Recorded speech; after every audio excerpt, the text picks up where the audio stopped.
Assalamualaikum warahmatullahi wabarakatuh. Waalaikumsalam warahmatullahi wabarakatuh. Ila hadratil Mustafa Muhammadin sallallahu alaihi wasallam wa ala alihi wa ashabihi ajma'in.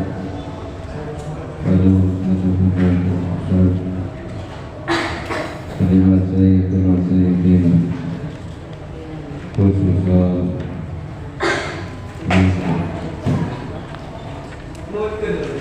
dari orang sisi dan orang kiri.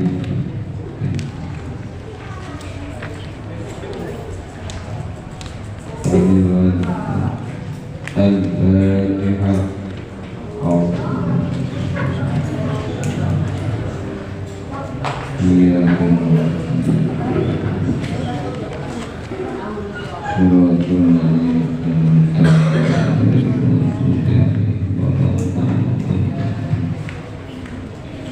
Bismillahirrahmanirrahim.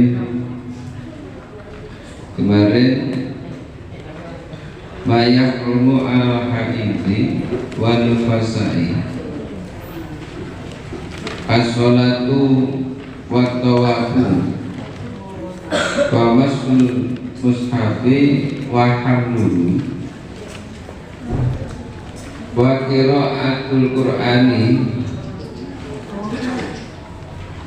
lan maca Quran wal muksulan menan fil masjid ing dalam masjid wasawmulan poso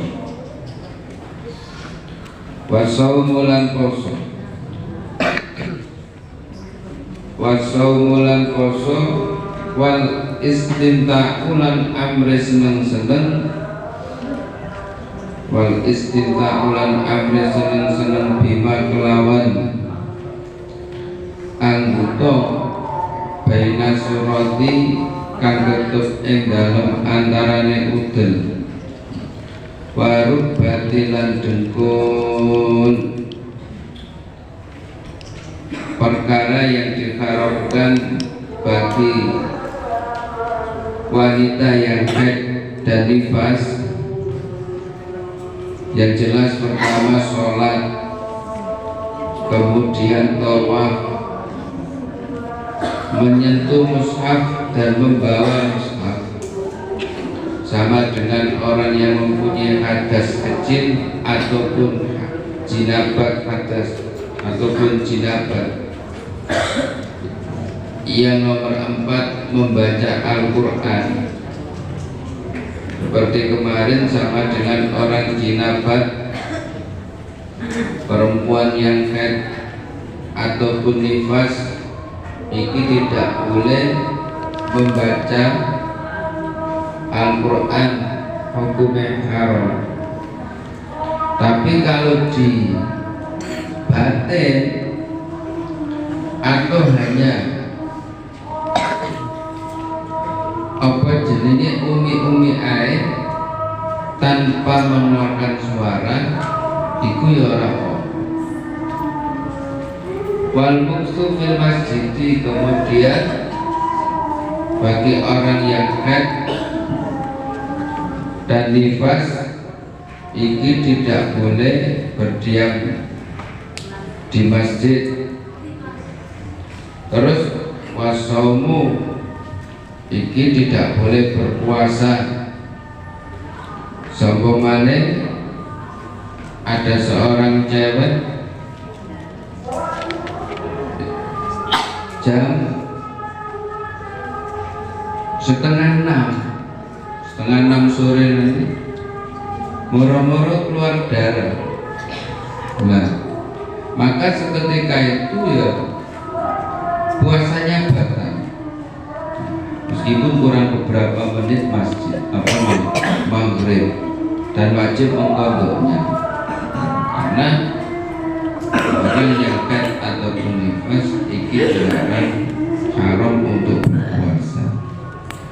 Begitu juga ibtidaknya, permulaannya juga nek espandius tidak diperbolehkan niat.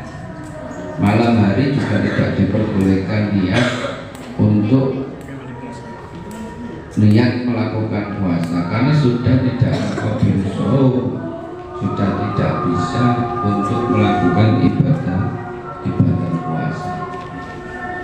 Wal istimta'u bima baina surati wa rukbati. Bagi orang yang haid, perempuan yang haid, ini tidak boleh bercumbu rayu,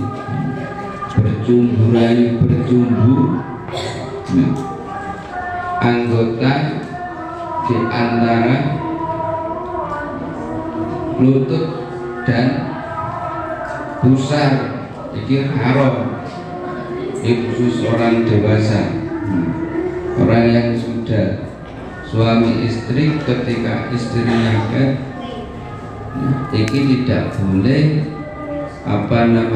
bercumbu di area anggota antara pusar sampai lutut. Ini kok dikhawatirkan nanggene mahal syahidnya haram. Ini dalam kondisi haid. Bismillahirrahmanirrahim.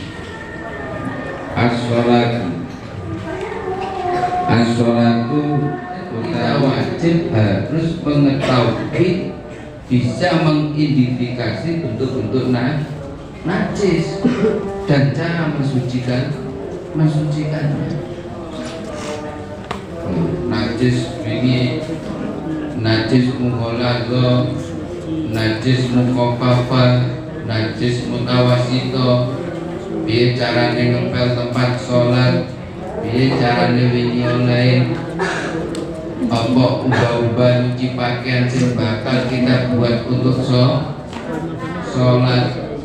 Nah, karena di sini menjadi keabsahan sholat, makanya belajar sinau ngelmune tentang najis hukum wajib. Awalnya kewajiban untuk nguruki wudu, untuk jenenge ngerti najis, iki ku ya bapak sampean awalnya. Terus sampean diamanahno nang ngene pondok untuk digula-untat, dididik agar ngerti carane ibadah ambek ngaji. Makan sing nurut dirungokno sing tenanan. Dene kok sampean wis duwe pelajarane tentang ilmu sing fardhu ain kok gak dirungokno, pancet orang ngerti najis, ora iso wudu, ya ora tanggung jawab mbayai, ora tanggung jawab guru-guru sampean. Ya memang karena sampean saja yang tidak mau istifadah, ya menyerap ilmu-ilmune gurune sampeyan. Makanya setiap hal yang diberikan oleh yai, oleh pondok, ini sampean serap ilmunya, benar-benar saya perhatikan, karena mesti apa yang diberikan kepada sampean ini benar-benar untuk kebutuhan ibadah, untuk kemaslahatan sampean. Gak mungkin guru sampean iku jongkrok nang jurang, ya ora mungkin, mesti ada manfaat yang diberikan. Nah, iku berarti suci, ya, suci dari pakaian, tempat dan badan dari najis ini untuk sebagai syarat sahnya sholat. Wasatrul aurati lan nutupi aurat. Wasatrul aurati lan nutupi aurat. Wa istiqbalul kiblati. Wa istiqbalul kiblati lan madhep kiblat. Wa dukhulul waqti lan manjinge waktu. Syarat yang nomor 3, syarat sah sholat, yaitu menutupi aurat. Yang nomor 4, menghadap kiblat. Mangkano nek wong sholat tanpa berbusana dalam kondisi normal, iki ya sholate gak sah. atau sholat tidak menghadap kiblat, iki ya sholat tidak. Kemudian sholat dilakukan di luar waktu. Seumpamane sampean mau melakukan sholat maghrib pada jam dan detik ini, nah, ya sholat tidak sah karena belum masuk waktu. Lah, batasan aurat tewang lanang piye? Al auratu utawi aurat. Al auratu utawi iki ku mertelaaken aurat. Auratu rajuli utawi aurate wong lanang iku ma anggota baina surati kang tetep ing dalem antarane udel waruk batilan dengkun, waruk batilan dengkun.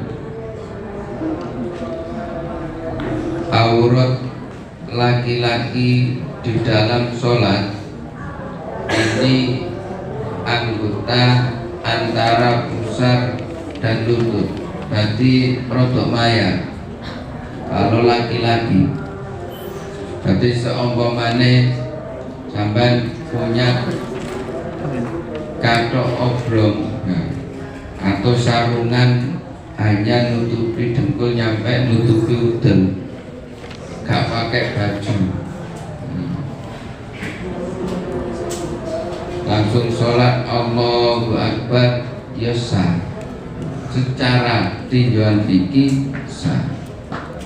Tapi nek secara adab, secara tata krama itu kurang sih.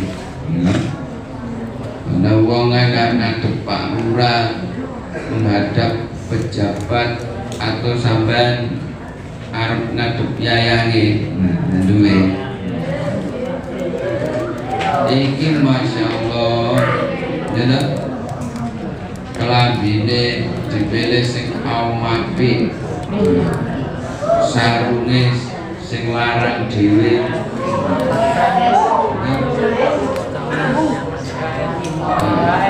minyak wangine kancane nyampe disaut,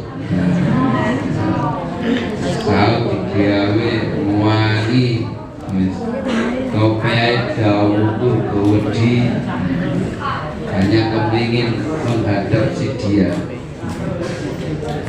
Wong arep ngadep Gusti Allah sak klambenan, sarungan tok sepenting nutupi utuh nyampe dengkul, utawa gawe kaos oblong gambare tengkorak. Ya gak pantes, meskipun sah-sah saja.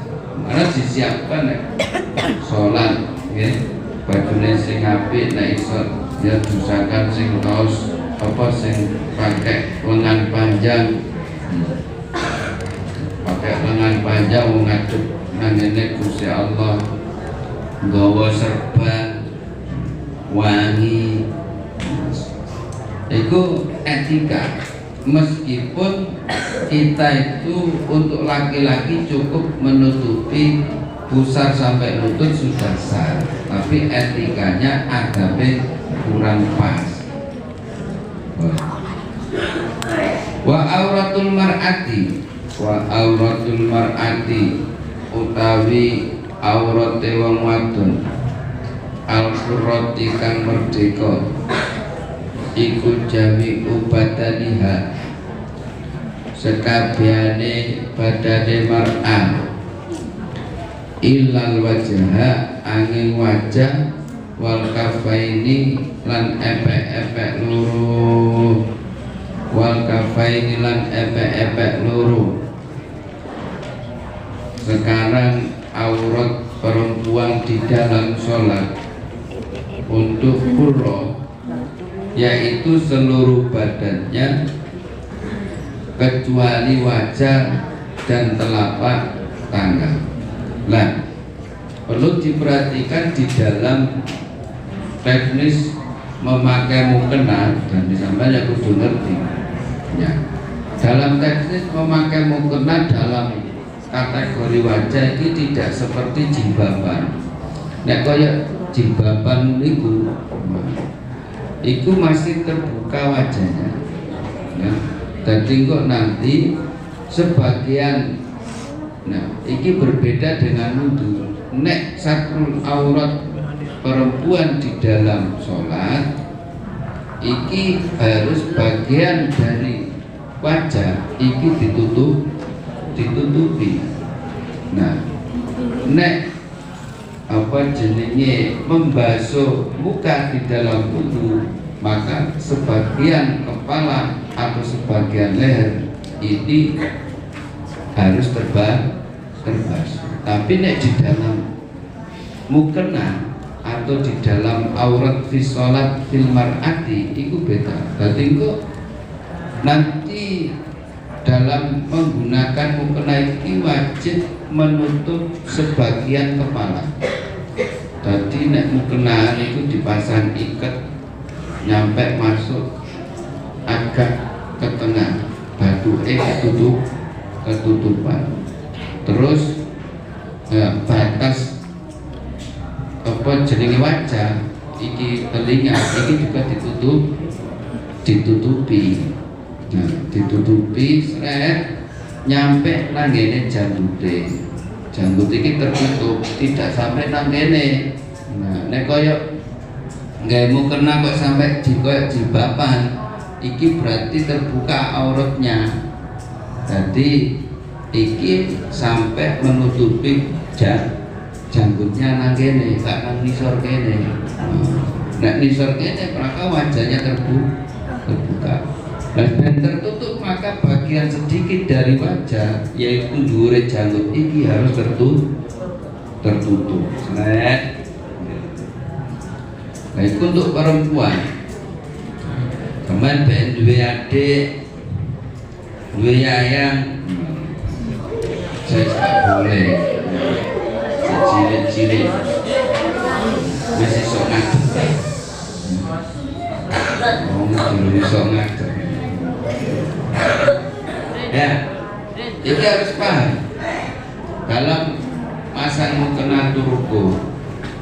Nah, kemudian dalam kaful ya kafaini. Nah, ini sampai kedua pagelangan ini. Jadi apa mata apa jenenge ini? Pagelangan ini ketutupan. Mangkana di dalam mukena iki duwe cantolan jenenge sandutan nek Jawa. Iki jangan agar ketika mengangkat tangan iki tidak hak melorot. Nah, nek melorot gini maka terbuka auratnya.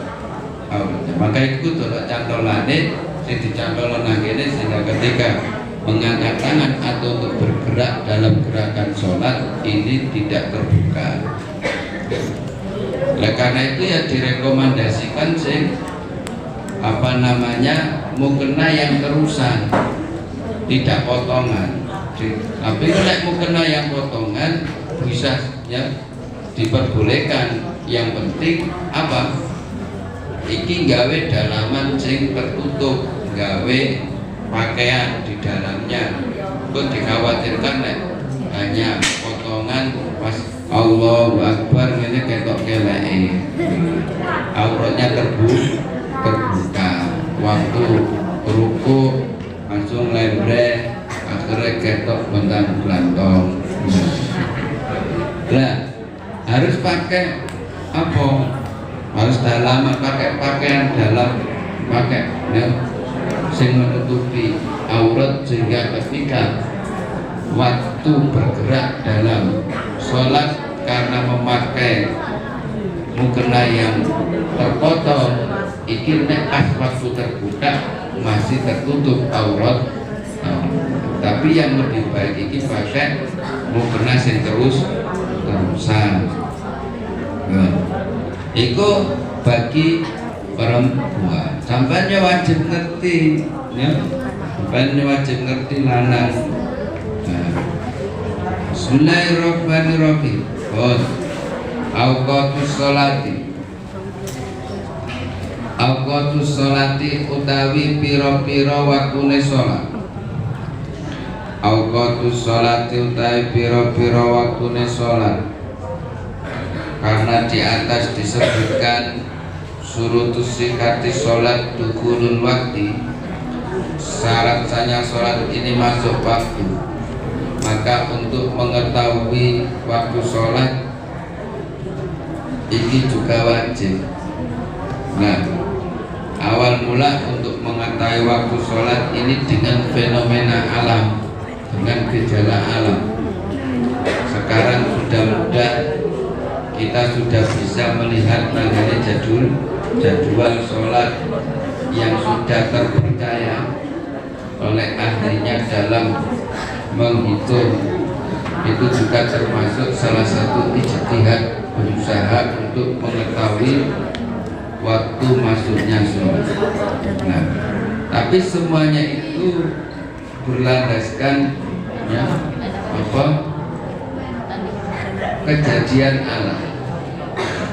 Bismillahirrahmanirrahim. Awqatus sholati utawi iki ku nerangaken pira-pira waktune sholat. Saiki waktu subuh, waktu subuh utawi waktune sholat subuh. Utawi waktune sholat subuh iku min tulu'il fajri, awit saking metune fajar as-shadiqi kang bener, ila tulu isyamsi tumeka maring metune srengenge. Waktu sholat subuh dimulai dari fajar shadiq. Fajar shadiq iku nek seandainya dilihat dari fenomena alamnya ya, jadi awan apa jenenge langit itu sudah terlihat sangat cerah ya. Terlihat sangat cerah karena dampak dari sinar matahari yang akan terbit. Nah, pada subuh niku jam 4:30 jam piro? Jam 4 lebih, 4:30 kurang. Jadi cara pamane iki matahari ya. Iki matahari nang kene. Nah, matahari ini sudah hampir terbit, sehingga dampak dari akan terbit ini sinarnya sudah ke langit. Sinarnya sudah menyebar, langit itu ketok terang, gak peteng meneh. Nah, itu menunjukkan fajar shadiq. Masuklah waktu sholat subuh, itu menandakan dimulai waktunya puasa. Jadi puasa itu mulainya pada waktu masuk sholat subuh. Sedangkan waktu imsak itu masih belum puasa, belum waktunya, cuma untuk berjaga-jaga ya, untuk jogo-jogo agar kita tidak terlanjur, tidak terlanjur masuk waktu sholat subuh wajib mangan. Itu memang teknisnya kiai-kiai kita dulu para ya, untuk memberikan warning agar nanti tidak kebablasan. Nah, karena masuk waktu sholat subuh ini sangat sulit untuk menentukan gak ketok. Oleh karena itu diwarning 10 menit sudah subuh ini dikongkon imsak. Imsak itu ya menyudahi untuk tidak makan dan minum. Cara makan dan minum tetap gak apa-apa, tapi kok untuk jaga-jaga agar tidak kebablasan nyampe waktu masuk waktu sholat subuh. Lek nyampe waktu sholat subuh cek makan ya sholat poso gak sah. Itulah kehebatan para kiai kita dulu, sehingga mengadakan waktu imsak itu gawe menyelamatkan kita agar tidak agar tidak apa jenenge kebablasan. Lah, waktu sholat subuh ini sampai keluarnya matahari, terbitnya matahari. Nah, nek terbit ini muncul sedikit tis, ini sudah habis waktunya. Itu nek terbit. Nanti berbeda huruf. Nek huruf habisnya waktu sholat asar, iki terbenamnya matahari. Iki harus seluruh matahari sudah terbenam, baru habis waktu sholat asar. Tapi nek subuh terbit, pokoknya sudah terlihat sedikit tis, ya waktu sholat subuh habis. Itu nanti bedanya tulu ambek huruf. Nah, bedanya tulu ambek huruf. Ya, terbitnya matahari ambek terbenamnya matahari itu untuk menentukan akhir waktu sholat subuh dan akhir waktu sholat asar. Itu beda.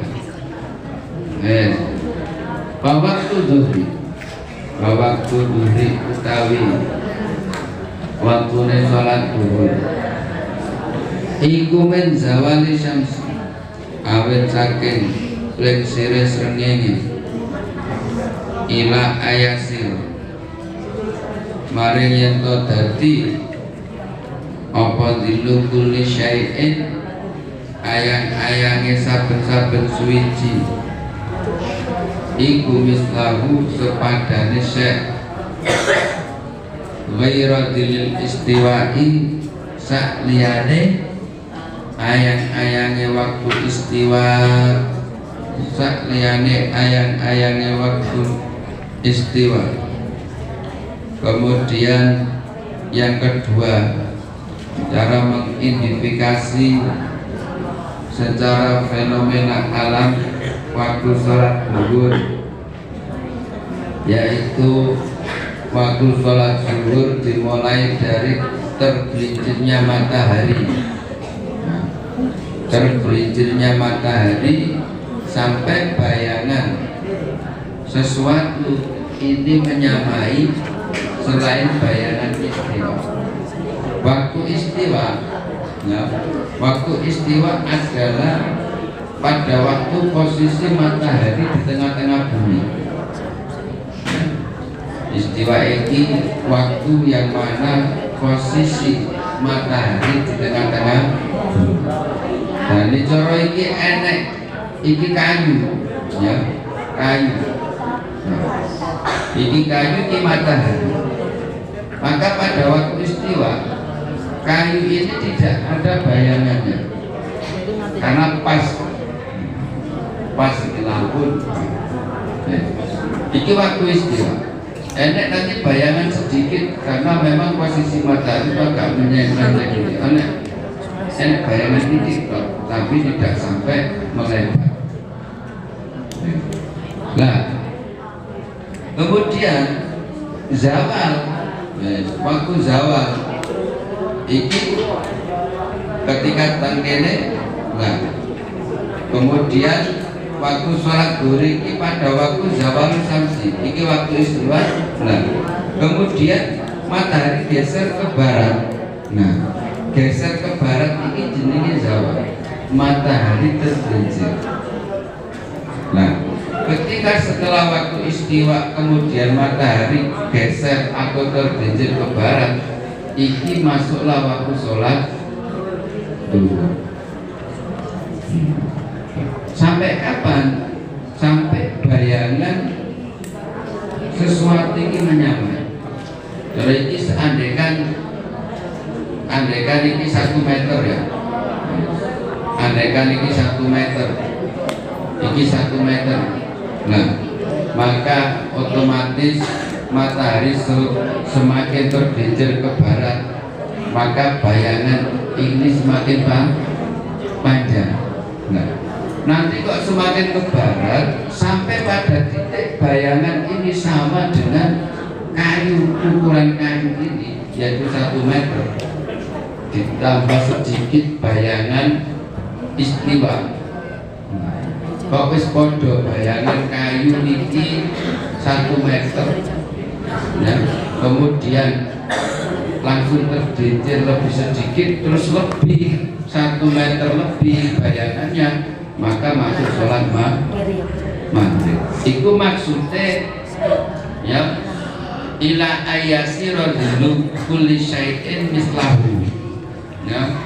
Jadi mulai dari tergelincirnya matahari sampai bayangan sesuatu itu menyamainya. Jadi ikut cara mengidentifikasi waktu sholat zuhur secara alamiah. Nah saya ini sudah bisa dihitung ya, karena ada jadwal sholat.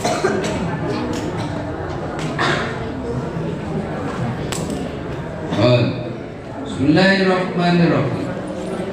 Waktul asri, waktul asri utawi waktune sholat asar, utawi waktune sholat asar iku min khuruji waktu zuhri, awet saking metune waktu sholat zuhur, ila guru bisamsi tumeka maring surupe srengenge, tumeka maring surupe srengenge. Saiki waktu sholat asar, sholat asar dimulai dari habisnya waktu sholat zuhur, berarti bayangan cara 1 meter sudah 1 meter lebih sedikit, berarti masuk waktu sholat asar. Sampai kapan? Sampai terbenamnya matahari. Nah, nek guru bisamsi seperti tadi, maka matahari ini harus tenggelam secara sempurna. Nah, baru nanti waktu sholat asar habis. Tapi kok nek separuh, tenggelamnya aja separuh, atau masih ada sedikit belum sempurna, iki waktu sholat asar belum habis. Nah, nek huruf iki harus secara keseluruhan.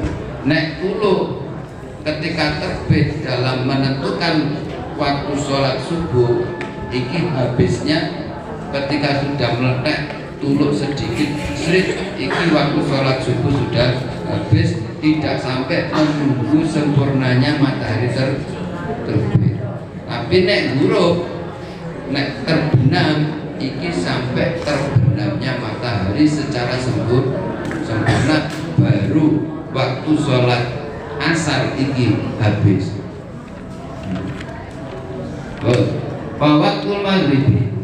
Waktul maghribi utawi waktune sholat maghrib iku min ghurubi syamsi, iku min ghurubi syamsi awet saking surupe srengenge, ila maghribi syafaqi tumeka maring ilange mega, al-ahmari kang abang, al-ahmari kang abang.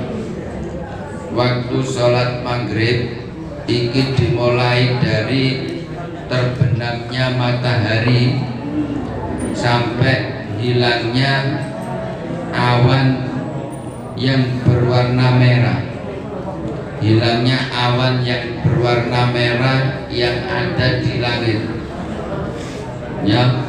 Jadi dampak dari matahari tenggelam, otomatis sisa dari pancaran matahari ini masih ada. Nah, nanti semakin ke dalam pancaran sinar matahari, semakin tenggelam ke dalam, sinar matahari ini memancar ke langit nyampe mewujudkan warna merah.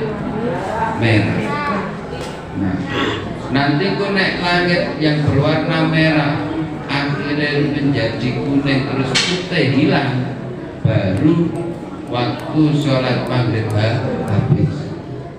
nanti masuk waktu sholat isya. Berarti kan nek matahari semakin terbenam, ya, matahari terbenam itu kan masih ada sisa pancaran sinar ke langit atau ke awan. Nah, sisa pancaran sinar ini ada yang berwarna merah. Nanti semakin matahari ke dalam, semakin matahari terbenam ke dalam, ini sinarnya semakin hilang. Nah, itu nek sinarnya hilang, jelas hilang menjadi gelap, maka waktu sholat maghrib habis. Bismillahirrahmanirrahim. Waktul isya'i utawi piro-piro waktune sholat isya. Waktul isya'i utawi waktune sholat isya iku min maghibi syafaqi, awet saking ilangi mego al-ahmari kang abang, ila tulu il fajri tumeka maring metune fajar sodik, tumeka maring metune fajar sodik. Saiki setelah waktu sholat maghrib habis, masuk waktu sholat isya. Sholat isya dimulai dari hilangnya, ya, awan atau mendung atau langit yang berwarna merah, ya, akhir dari sholat maghrib sampai terbitnya fajar sodik. Fajar sodik itu tadi, fajar sodik itu ketika matahari proses terbitnya, ini sebelum muncul ke permukaan, ini pancaran sinar matahari sudah terang di atas langit secara menyeluruh, ketok terang di atas langit. Itu berarti fajar sodik. Nah, ini fajar kadhib lah. Ada fajar kadhib itu nanti sinarnya ini hanya satu arah, ya, tidak merata. Nah, berarti karena matahari ini akan terbit tapi masih begitu dalam, sehingga sinarnya hanya satu arah. Nah, engkau nanti itu jenis fajar kadhib. Itu nek nonton ya dalam keadaan cuaca yang sangat terang, bahkan menggunakan alat juga. Nah, ketika matahari masih dalam akan terbit, ini sinarnya hanya satu arah, ya, sehingga tidak terang di langit. Itu jenis fajar kadhib. Kemudian ketika semakin ke atas akan muncul, yang akan terbit, ini sinarnya semakin tajam sehingga merata di atas langit. Itu tandanya fajar sodik. Maka waktu sholat isya habis, masuk waktu sholat subuh. Nah, begitu seterusnya.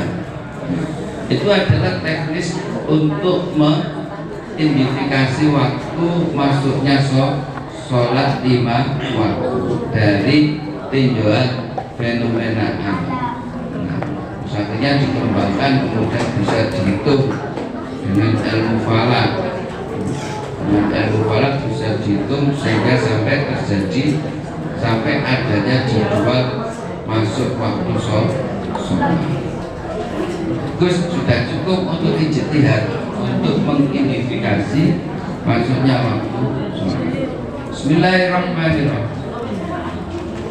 Al-awqatu utawi iki iku nerangaken pira-pira waktu alati tukrohu kang den makruhaken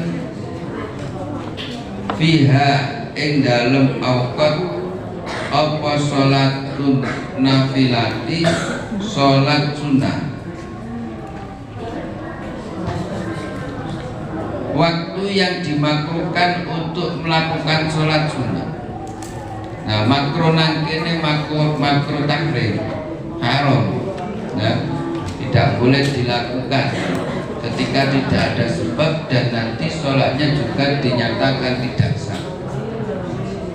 Tukrahu makruh apa sholatun nafilati sholat sunnah alati la sababa kan ora ana sebab iku maujud laha kedhe sholatun nafilah fi khamsati awqatin ing dalem 5 pira-pira waktu fi ghairi makata ing dalem liyane negara Mekah. Iki ada 5 waktu yang dimakruhkan, makruh takrim ya, yang haram. Ada yang membahasakan haram sholat di 5 titik waktu ya, di 5 titik waktu selain di negara Mekah. Golek nang Mekah khususnya Masjidil Haram iki nggak ada waktu yang diharamkan untuk melakukan sholat meskipun tanpa sebab. Nah, di luar itu ada 5 titik waktu yang nanti makruh takrim ya, diharamkan untuk melakukan sholat ketika tidak ada sebab. Nek enek sebab yang muqaddimun atau muqarinun, sebab yang mendahului atau yang membersamai, nah itu boleh. Nah, boleh enek sebab ya, enek sebab. Nah, sebab itu ana sing mutaqaddimun, enek sing mutaqarinun. Ada yang sebab yang karena sebab yang mendahului atau yang bersamaan. Itu nanti boleh sholat di 5 waktu yang dimakruhkan. Yang pertama, rupane ba'da sholatis subuh. Rupane ba'da sholatis subuh ing dalem sakwise sholat subuh. Hatta tatu'at sehingga metu apa asamsu srengenge. Berarti tidak boleh melakukan sholat sunnah yang tanpa sebab setelah melakukan sholat subuh. Wis digawe ngapalne ae, digawe maca Quran. Jadi nek orang iki setelah sholat subuh tidak boleh melakukan sholat sunnah apapun. Iki hukumnya makruh takrim atau haram. Kecuali ada sebab. Ada sebab yang mutaqaddimun, ada sebab yang dahulu. Contohnya ngodok sholat isya, ngodok sholat isya. Terus dia sholat subuh dulu, maka dia boleh melakukan mengkodok sholat isya setelah melakukan sholat subuh, atau mengkodok sholat qobliyata subuhi. Sampai biasanya sadurunge sholat subuh iki sholat qobliyah subuh, qobliyata subuhi. Berhubung belum sempat untuk melakukan, terus jamaah sudah dimulai, akhirnya sampai jamaah sholat subuh. Setelah sholat subuh kita tetap disunahkan untuk apa? Sholat qobliyata subuhi, tapi dikodok setelah melakukan sholat subuh. Iki jenenge ada sebab yang mengawali, yaitu sebab dia tidak melakukan sholat qobliyata subuh, maka boleh melakukan sholat sebelum sesudah melakukan sholat subuh. Atau muqarinun, sebab yang bersamaan. Contohnya pada waktu kita sholat subuh awal, nah, terus di situ nanti ada gerhana bulan, yang tepat waktunya adalah waktu sholat subuh, nah maka kita boleh melakukan sholat gerhana. Nah ini melakukan sebab yang membersamai, meskipun dilakukan setelah melakukan sholat subuh. Nek gak enak apa-apa, mari sholat subuh, gak enak sebab, gak enak apa, dan saking ngakase tak sholat subuh, mari subuh, sholat di atas subuh, saklum sak ngadekan rongju bayai. Iku malah karo nggak boleh, ya nggak boleh karena tanpa ada sebab. Wa indah tuluiha lan ing dalem nalikane matune, wa indah tuluiha lan ing dalem nalikane matune sames hatta tartafi sehingga dadi munggah apa sames kodrorungken kelawan sak kira-kira sak penumbak, kira-kira sak penumbak. Waktu yang kedua yang tidak diperbolehkan untuk melakukan sholat sunnah yang tanpa ada sebab, yaitu ketika terbitnya matahari, ya, sampai naik, ya, terbitnya matahari sampai kira-kira ukuran satu tumbak. Ukuran satu tumbak ini kira-kira 1,5 meter. Ya. Ukuran 1,5 meter masuklah sholat waktu sholat duha. Ini secara penglihatan, tidak secara kenyataannya. Jadi mulai terbit, matahari terbit, berarti mulai habisnya waktu sholat subuh sampai kira-kira matahari naik ukuran 1,5 meter. Nah, jangka waktu sholat waktu inilah tidak boleh melakukan sholat apapun ketika tidak ada sebab. Nek sebab seumpamane dikarenakan subuh kawanan, ini boleh melakukan sholat pada waktu matahari terbit, karena ada sebab yang mengawali atau mendahului. Atau pada waktu terbit ini terjadi gerhana matahari, ini tetap boleh melakukan sholat gerhana atau mengqadha sholat sunnah subuh.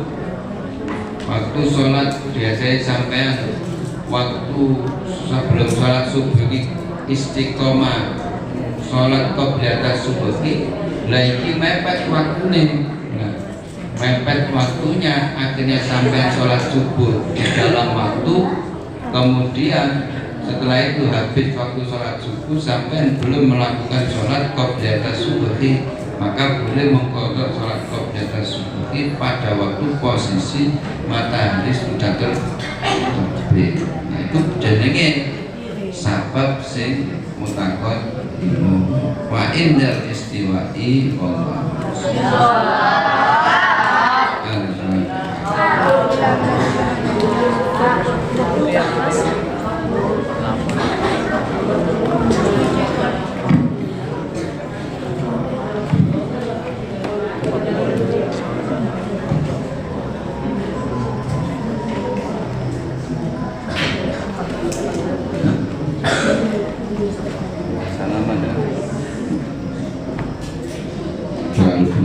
Assalamualaikum warahmatullahi wabarakatuh.